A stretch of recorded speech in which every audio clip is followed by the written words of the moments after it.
Rangkuman mata kuliah studi kelayakan bisnis. Assalamualaikum warahmatullahi wabarakatuh guys. Yuk kita tonton beberapa materi dari semester 5 dan simak materi saya dalam video ini yuk. Cekidot. Yang pertama, pasar permintaan dan penawaran dalam studi kelayakan bisnis. Dan yang kedua, implikasi manajemen pemasaran.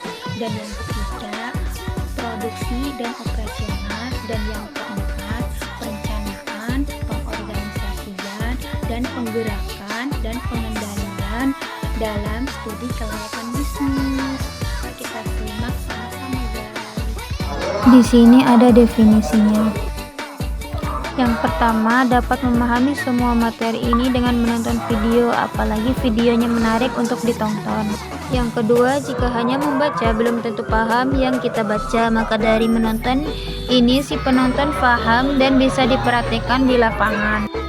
Yang ketiga, dapat memunculkan motivasi si penonton dan membayangkan apa yang ada dalam video itu. Di sini ada Peraturan Otoritas Jasa Keuangan Republik Indonesia Nomor 64/POJK 03/2020 tentang perubahan atas Peraturan Otoritas Jasa Keuangan Nomor 18/POJK 03/2017 tentang pelaporan dan permintaan informasi debitur melalui sistem pelayanan informasi keuangan. Dan di sini juga ada peraturan untuk penawaran. Surat Edaran Otoritas Jasa Keuangan Republik Indonesia Nomor 33/COJK 04/2022 tentang pedoman pelaksanaan penawaran efek yang bukan merupakan penawaran umum. Sehubungan dengan ketentuan pasal 3 ayat 2 Peraturan Otoritas Jasa Keuangan Nomor 29/POJK 04/2021 tentang penawaran yang bukan merupakan penawaran umum atau lembaga negara Republik Indonesia tahun 2001 nomor 291 tambahan lembaran negara Republik Indonesia nomor 6750 perlu mengatur mengenai pedoman pelaksanaan penawaran efek di atas nilai 5 miliar rupiah yang bukan merupakan penawaran umum dalam surat edaran Otoritas Jasa Keuangan. Kok kenapa sih di pasar? Ya, karena berkaitan dari pasar permintaan dan penawaran dalam studi kelayakan bisnis. Materi pertama,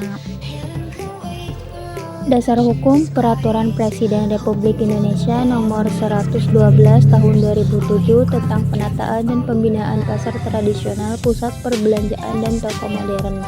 Peraturan Menteri Perdagangan Nomor 18 Tahun 2022 tentang pedoman pengembangan, penataan, dan pembinaan pusat perbelanjaan dan toko swalayan. Apa sih pasar? Menurut Perpres RI Nomor 112 Tahun 2007, pasar adalah area tempat jual beli barang dengan jumlah penjual lebih dari satu, baik yang disebut sebagai pusat perbelanjaan, pasar tradisional, pertokoan, mall, plaza, pusat perdagangan maupun sebutan lainnya. Menurut pribadi ya, pasar adalah tempat bertemunya penjual dan pembeli baik secara langsung maupun tidak langsung untuk melakukan transaksi jual beli karena adanya permintaan dan penawaran barang maupun jasa. Apa sih fungsi pasar?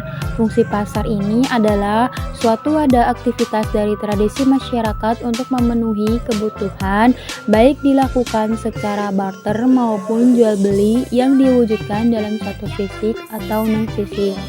Dan apa sih bentuk pasar? Nah, bentuk pasar dilihat dari sisi produsen atau dari banyaknya penjual itu ada dua. Yang pertama, pasar persaingan sempurna, dan yang kedua, pasar persaingan tidak sempurna. Di pasar persaingan tidak sempurna ada pasar monopoli, pasar oligopoli, pasar monopolistik, dan pasar oligopsoni. Dan apa sih permintaan? Kan pasar ini kan berkaitan dengan permintaan. Permintaan ini adalah jumlah barang dan jasa yang dibutuhkan konsumen yang mempunyai kemampuan untuk membeli pada berbagai tingkat harga. Hukum permintaan apa sih bunyinya? Semakin turun tingkat harga, maka semakin banyak jumlah barang tersedia diminta. Dan sebaliknya, semakin naik tingkat harga, semakin sedikit pula jumlah barang yang tersedia diminta. Contoh dari hukum permintaan, saat harga minyak goreng naik, permintaan minyak goreng pun akan menurun. Dan apa sih penawaran? Nah, penawaran ini jumlah barang atau jasa yang ditawarkan produsen pada berbagai tingkat harga pada suatu waktu tertentu. Bunyi hukum penawaran, jika harga naik, maka penawaran atau penjualan meningkat. Jika harga turun, maka penawaran juga akan turun. Contoh dalam hukum penawaran, ketika musim panen raya datang, maka harga barang yang dipanen akan mengalami penurunan. Materi kedua, implikasi manajemen pemasaran dalam studi kelayakan bisnis. Dasar hukum Peraturan Menteri Perdagangan Republik Indonesia Nomor 21 Tahun 2021 Pasal 1 Ayat 1 tentang perdagangan adalah tatanan kegiatan yang terkait dengan transaksi barang atau jasa di dalam negeri dan melampaui batas wilayah negara dengan tujuan pengalihan hak atas barang atau jasa untuk memperoleh imbalan atau kompensasi. Undang-Undang Nomor 7 Tahun 2014. Perdagangan memuat materi pokok sesuai dengan lingkup pengaturan yang memiliki perdagangan dalam negeri, perdagangan luar negeri, perdagangan perbatasan, standarisasi, perdagangan melalui sistem elektronik, perlindungan dan pengamanan perdagangan, pemberdayaan, koperasi serta usaha mikro, kecil dan menengah, pengembangan ekspor, kerjasama perdagangan internasional, sistem informasi perdagangan, tugas dan wewenang pemerintah di bidang perdagangan, Komite Perdagangan Nasional, pengawasan serta penyidikan. Apa sih pemasaran? Pemasaran adalah salah satu kegiatan pokok yang dilakukan oleh perusahaan barang atau jasa dalam upaya untuk mempertahankan kelangsungan hidup usahanya. Aplikasi manajemen pemasaran ada 4. Yang pertama, dapat menentukan produk atau jasa yang akan dijadikan tolak ukur desain produk atau jasa yang akan dijual. Yang kedua, mampu menentukan jenis pasar yang akan dipilih baik dari sisi produsen maupun dari sisi konsumen. Yang ketiga, mampu melakukan analisis untuk mengetahui perubahan permintaan konsumen terhadap produk yang akan dijual dan perubahan kemampuan yang ditawarkan oleh produsen di pasar saat ini dan yang akan datang. Yang terakhir, selain PLC-nya, analisis hendaknya mampu memberikan informasi tentang pangsa pasar produk-produk sejenis yang dianggap sebagai pesaing baik untuk saat ini maupun perkiraan ke depan. Materi ketiga, manajemen produksi dan operasional. Manajemen produksi merupakan proses kegiatan untuk mengadakan perencanaan, pengorganisasian, pengarahan, pengkoordinasian dari produksi dan proses produksi. Manajemen operasional adalah suatu usaha pengelolaan secara maksimal penggunaan semua faktor produksi, mulai dari sumber daya manusia, mesin, peralatan, bahan mentah, dan faktor produksi lainnya, termasuk teknologi dalam rangka proses transformasi menjadi beragam produk, barang atau jasa seefisien mungkin untuk memaksimalkan keuntungan perusahaan.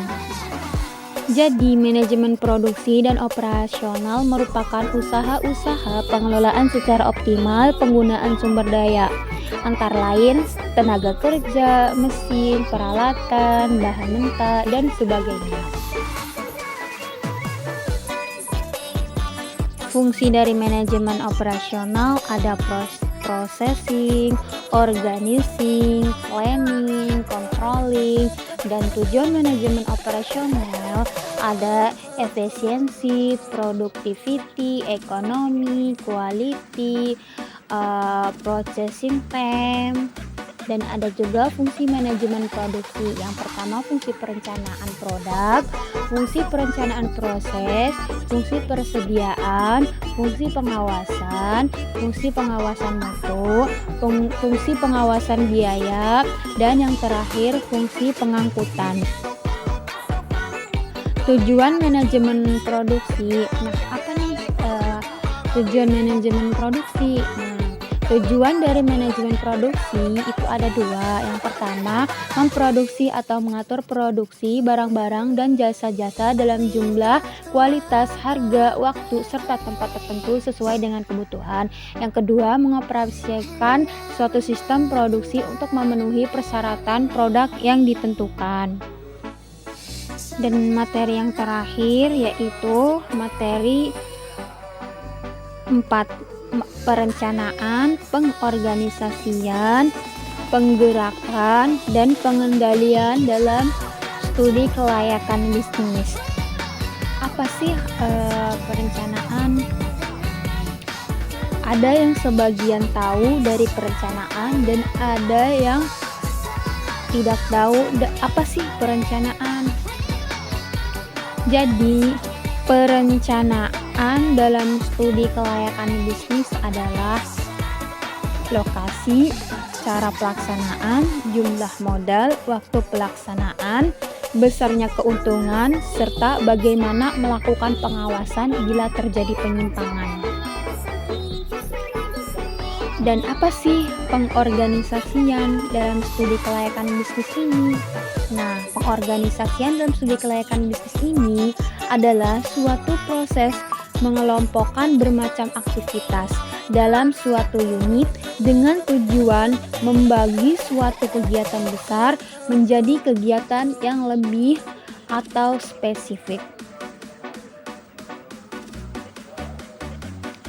Dan apa sih penggerakan? Penggerakan ini adalah upaya bagian dari manajemen, hendaknya diperkirakan juga apakah dalam manajemen proyek maupun manajemen implementasi bisnis kelak dapat berjalan baik sehingga ia dapat dinyatakan layak. Nah, apa sih pengendalian? Nah, pengendalian ini bertujuan untuk memastikan bahwa kegiatan dalam organisasi dilakukan sesuai dengan yang direncanakan. Di sini ada kesimpulan dan saran. Pertama, dari keempat materi ini sangat berkaitan satu sama lain dan bisa dipraktekkan di lapangan. Yang kedua, bisa meminta permintaan dan penawaran produk di pasar. Yang ketiga, dapat memasarkan produk yang telah kita buat menjadi produk memuaskan dan dipromosikan di luar negeri. Yang keempat, membuat atau memproduksi suatu produk dan mengoperasionalkan suatu produk agar hasil produk yang dihasilkan bagus sesuai yang diinginkan. Di sini ada contoh studi kasus manajemen produksi keripik pisang. Sektor pertanian di Indonesia memiliki banyak peluang dan potensi untuk dikembangkan serta dapat meningkatkan perekonomian dan devisa negara.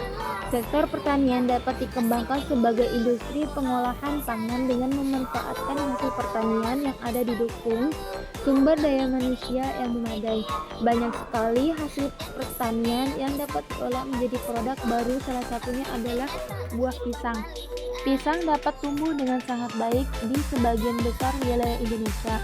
Keberadaannya pun sering ditemui di lingkungan sekitar kita. Ketersediaan pisang yang cukup melimpah dapat membuka peluang usaha yang menjanjikan bagi masyarakat Indonesia. Buah pisang dapat diolah menjadi produk baru yang lebih komersil dan memiliki nilai tambah besar, misalnya diolah sebagai keripik pisang.